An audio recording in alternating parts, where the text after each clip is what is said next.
high definition. From the station on your side, this is Wavy News Online. Police say he stabbed his own mother and then took off. But now he's behind bars, and police say that a crime line tip led to his arrest. Vernon Goodson is charged with maiming, using a knife in a felony, and grand larceny. Hampton police say that Saturday, Goodson stabbed his mother multiple times at her home on Greenbrier Avenue. Investigators say Goodson stabbed his father, Vernon Goodson Sr., almost 13 years ago. His father survived, and neighbors say they're praying the mother makes it too. It's a terrible feeling. It's a terrible feeling when your child, actually do something like that. When it does it to his parent, dad, and then turn around and does it to his mother, I feel like a person is really sick when that happens, Deborah Goodson is in critical condition in the hospital. A rapist is on the loose in Newport News, and police are worried he might strike again. The attack happened here along Jefferson Avenue in Oyster Point early Saturday morning. A man on a green bicycle pulled a young woman into the woods and punched her in the face so hard that he broke her nose and her eye socket. Detectives say it's one of the worst brutal attacks they've seen. He's a guy who likes, he's a power-hungry individual. That's what this was about. This wasn't just about sex. This was about, exerting power and control over his victim. Police describe the rapist as an Asian man in his mid-30s of average height and build. He spoke with a broken English accent. He wore a white chef-style jacket with black T-shirt underneath. Detectives believe he works in a restaurant.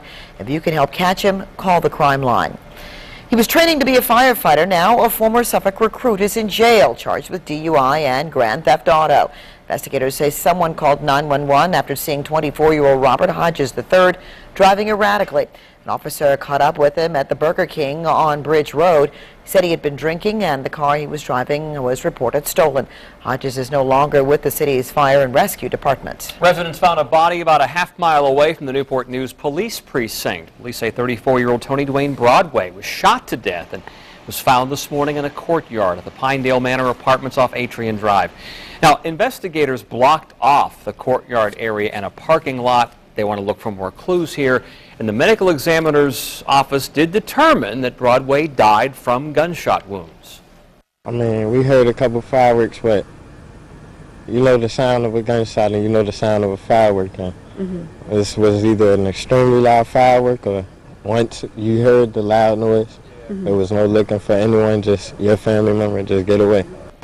Any information that could help police, please call the crime line, 1-888-LOCK-YOU-UP. Now, in high definition, from the station on your side, this is Super Dapper 10 Online. We did have a couple of storms during the latter part of the day, early evening hours into the area, basically Virginia Beach and then across the Outer Banks. But the rest of the area, storms not likely for the overnight hours. We could see a stray shower or two, but again, it's not likely whatsoever. Very likely, though, coming up for tomorrow. And occasionally very, very heavy rain. We're in a very, very humid circumstance, and the upper air is moving very slowly. So if you get a thunderstorm that develops, it's going to move very slowly, and it could dump some very heavy rain over an extended period of time. So again, we'll want to watch out for that during the day. That'll be our biggest threat out of any thunderstorms that we get on Wednesday afternoon into the evening hours, the heavy, heavy rain. Other threats, lightning, yeah, that's pretty certain with a situation like that. Hail, a little less likely, and strong wind, that's a little less likely as well. We can occasionally get some real strong downburst winds out of some of these heavy rainers that can carry some wind from the upper levels on down to the ground and can create some brief gusty winds. So we'll want to watch out for that. But again, the biggest threat is the possibility of heavy rain, especially during the afternoon and early evening hours. We'll likely see 90 degrees before the rain starts, upper 80s to low 90s into the area by the dinner hour. As we've gotten some rain into the area, it'll be at least down to around 82, if not into the 70s if you get some heavy rain. Less of a chance of rain coming up on Thursday, but we'll still see some rain into the area. Friday, pretty good chance of rain again. Saturday, less of a chance of rain. Friday, the sun breaks through on Sunday. Stay with Wavy News 10 for all your day's news. Our next newscast is 5 a.m. We'll see you then. Now, in high definition, from the station on your side, this is Wavy News Online.